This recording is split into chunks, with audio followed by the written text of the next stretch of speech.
السلام عليكم ورحمة الله وبركاته. ازيكم حبايبي؟ عاملين ايه؟ يا رب تكونوا بخير. رجعلكم فيديو جديد، فيديو كده سهل وبسيط ان شاء الله تاخدوا منه كده افكار حلوة كده. شوية سمان كده محشيين رز كده مع خضار سوتيه كده وحبة شوربة. بصوا ما شاء الله لا قوة الا بالله، حاجة كده. بصوا مش عايزة اقول لكم، محشي رز كده جميل جدا. اقول لكم على كل تفاصيله وتكاته ان شاء الله بتعمليه يطلع منك مظبوط. وازاي لو السمانة مفتوحة كده تعرفي تسلقيها وتطلع منك حلوة. تمام، لايك وشير بقى والسبسكرايب. الحياة احلى مع غير عشان يوصلك منه كل جديد. وتعالي نبدأ الفيديو. معانا هنا شوية من الزيت، حاطين عليهم قطعة من الزبدة، ويا ريت زبدة مش سمنة. تمام، نزلت عليهم كده بصلاية صغيرة كده مبشورة، هي كانت عندي في الفريزر يعني، قلت ايه استغلها. تمام، وبعدين نزلت عليهم كده بفصين كده من التوم المفرومين لحد ما ريحة التوم كده طلعت حلو، يعني ليه ريحه كده. تمام، ما ياخدش لون بس ريحته تطلع. نزلت عليه كده بالكبد والقوانص بتوع السمان عشان يتاكلوا. فحطيهم كده في البصله والثومه مع شويه الرز، هيتاكلوا كده في حشوه السمان يطلع منك يعني. بص جميل. معانا هنا كوبايتين من الرز. تمام، دول يكفوا من 8 كوبايتين، يكفوا من 8 ل10 سمانات. تمام، هنقلب كده كل المكونات الجميله دي مع بعض لحد كده ما الرز كده يبتدي كده يتشرب كده ويطقطق. تعالي بقى نحط معانا التوابل بتاعته. رشة فلفل اسمر، واحدة قرفة، معلقة صغيرة من الكاري، معلقة صغيرة مليانة من الكركم. وهنبتدي نقلب الكلام ده كله مع بعضه لحد ما ريحة القرفة كده والتوابل كده تطلع كده في الرز. تمام، هفضل بقى اقلب كده لحد ما الرزايه كده تنشف كده وتطقطق معايا. هنزل عليه كده بميه سخنه، انا عايزاه يستوي نص سوا. تمام، يعني ما تدوش ميته المظبوطه. لو انت حاطه كوبايه كوبايتين رز، حطي كوبايه ميه. تمام، حطي كده رشه من الملح كده، ملحك بقى كده اظبطيه، بس خلي بالك ان احنا برضك هنملح السمين. تمام، بصوا ميته اتشربت خالص بس هو لسه، بصوا اهو، بصوا لسه عايز سوا. هنا بقى السمان بقى غاسلينه كده ما شاء الله بليمون كده وشويه ملح كده ودقيق، ودعكنه كويس جدا مخلينه زي الفل. جبت كده معلقه عشان لسه الرز سخن شويه مش كتير يعني، بحاجه بسيطه. تمام، نجيب بقى نحشي بقى السمان من جوه، وعلى قد ما تقدري خلي السميه مهويه عشان لما الرز يستوي ينفش فيها، ما يطلعش الرز ني ومحصور، وفي نفس الوقت السمانه الله اكبر ما تفرقعش منك. تمام، وابتدي بقى احشي كده بين الجلد كده، واحشي كده من عند الزور عشان الرز ده كله يتطعم كده من الجلد ويبقى طعمه حلو. تمام، بصي بوريكي ازاي وحشي كده بين الوراك، بين الجلد كده والوراك. تمام، وحشينا كده من عند الصدر ومن عند الزور. بصي احشي كده، امسكي بقى كده السمينه كتفيها تكتيفه حلوه. بصوا وابتدي بقى ايه كده، حاولي انك انت ايه افردي كده الرز فيه. بصوا اهو ما شاء الله لا قوه الا بالله. نضفي بقى اي رز فيه اهو. بصي اتني كده بقى الجناح على الظهر كده من ورا، شايفين جمال وما شاء الله لا قوه الا بالله. تعالوا بقى نحطه كده في الصينيه، وهعمل واحده كمان معاكم وهكمل الباقي مع نفسي عشان الفيديو ما يطولش عليكم. انا دايما بحب ان انا اقصر لكم في الفيديوهات، اديكم بس المعلومه وانا ايه هكمل مع نفسي.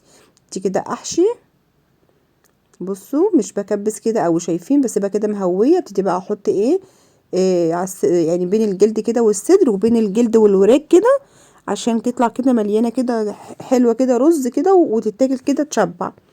انا مش هعمل جنبه اي حاجه غير شويه خضار سوتيه بس كده يا دوبك ايه، يعني فرشه كده تحت السمين مع الرز. حاجه سهله وبسيطه كده وسفره سهله وبسيطه. رمضان مش بيحب الاكل الكتير، الاكل بيقعد والحاجه غاليه وحرام. المفروض ان احنا ايه نفكر كده ونعمل كده ايه حاجات على قد ايه ما احنا عايزين بس. هبتدي بقى خلاص كده حشيت بقى بين الجلد وحشيت الزور وحشيت بين الورك كده والجلد، وحشيت بين الورك كده والصدر والجلد كده. تمام، ابتدي بقى اكتفها، وابتدي برضو زي ما عملت في التانية. ابتدي بصوا ابطط كده عليها عشان الرز ايه ينزل في جميع اهو. بصوا شايفين ما شاء الله. وكتفت ايه الجناح بتاعها. انا خلصتهم ما شاء الله لا قوه الا بالله. 8 سمانات كده خلصتهم. هنا معانا مرقه فوريه جميله جدا، معانا رشه ملح، معانا رشه فلفل اسمر، وانا رميت فيها معاهم يعني العود اللي كان في الرز. تمام، حطيته في الصينيه. هنزل بقى كده بالميه السخنه، شايفين ما شاء الله، ولا سلقته ولا جيت جنبه ولا اي حاجه.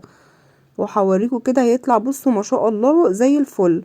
ابتدي كده حط كده الميه السخنه ما شاء الله، ابتدي بقى اغطيه، وكنت مولعه الفرن على اعلى درجه وحطيته في عصاجه من تحت.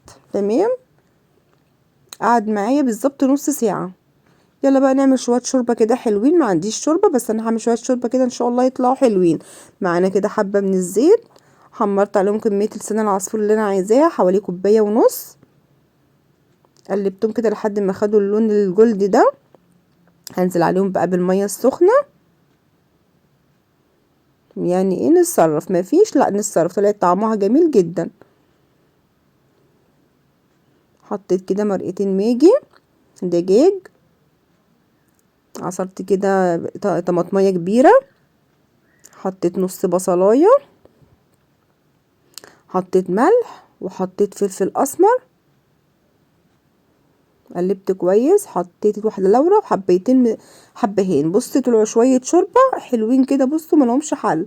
خلاص كده الشوربة تمام، سبتها بقى متغطية فلفل مع نفسها، نقلتها الناحية التانية.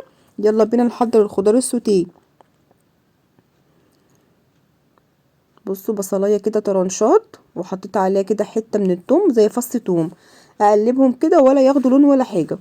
هنزل بالبسله والفاصوليا. تمام، دول الفروز اللي عندي. بصوا شايفين ما شاء الله، فاكرين كنت عاملاهم معاكم؟ بصوا طالعين كده ما شاء الله لا قوه الا بالله، اللون اخضر وجميل. هنزل كده بشرايح كده خفيفه، يعني شرايح كده ما تكونش سميكه قوي من الجزر. وهقلب، وبعد كده هنزل بالكوسه والبطاطس، حبه خضار كده بصوا يعني في الجون. رشة ملح ورشة فلفل، وحطيت واحدة مرقة خضار. تمام، هقلب بقى كده وهديهم ربع كوباية مية. مش عايزة السوتيه ما بيبقاش مستوي يا جماعة، بيبقى يعني مقرمش كده شوية. بس كده تمام، وهوسطن عليه بقى النار وهغطيه واسيبه مع نفسه ربع ساعة بالظبط وهطفي. بصوا تعالوا بقى هنا، السمان كان خلاص الله اكبر استوى ما شاء الله لا قوه الا بالله. هصفي ميته دي، انا مش محتاجه ميته خالص. السمان يا جماعه بتاخدش منه شوربه.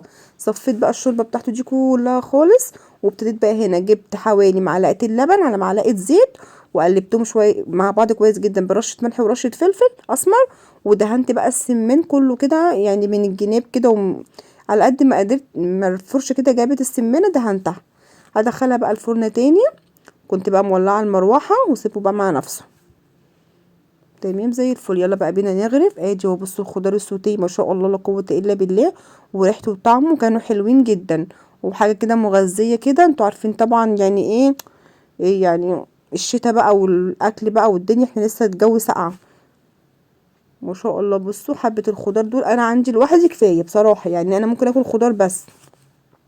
وادي السمان اخد اللون الحلو. نبتدي بقى كده نرصه فوق بصوا ما شاء الله لا قوه الا بالله. هنبتدي بقى نرصه كده فوق الخضار. الرز بقى مع الخضار مع السمان، كانت وجبه حلوه ومغذيه جدا. جربوها هتعجبكم يا جماعه، حلوه قوي قوي. وصفه سهله وبسيطه وما خدتش معايا اي مجهود. والله انا بدات اكل الساعه يعني 4:30. عايزه اقول لكم يعني بصوا كنت قبل الفطار بحبه صغيرين كنت مخلصه. حطينا بقى في كل سيرفيس كده الكميه الموجوده زي الفل ما شاء الله لا قوه الا بالله. وهنجيب بقى مع بعض الشوربه. وده كان فطارنا النهارده، سهل وبسيط كده وحاجه كده. بصوا يعني فكره كده، خدوا افكار حلوه كده من الفيديو واعملوا فيها اي حاجه تعجبكم. تمام، بصوا شكل الاكل اساسا كان تحفه وطعمه كان تحفتين. بقول لكم هو ده بقى فطارنا النهارده وزي الفل. تعالوا بقى اوريكم كده الفيديو بقى كده كله كامل. ما شاء الله لا قوه الا بالله. بصوا شايفين منظر السمان، وطعمه كان حلو قوي قوي، واللون كان جميل، والرز كان مستوي وتمام. والسلام عليكم ورحمة الله وبركاته.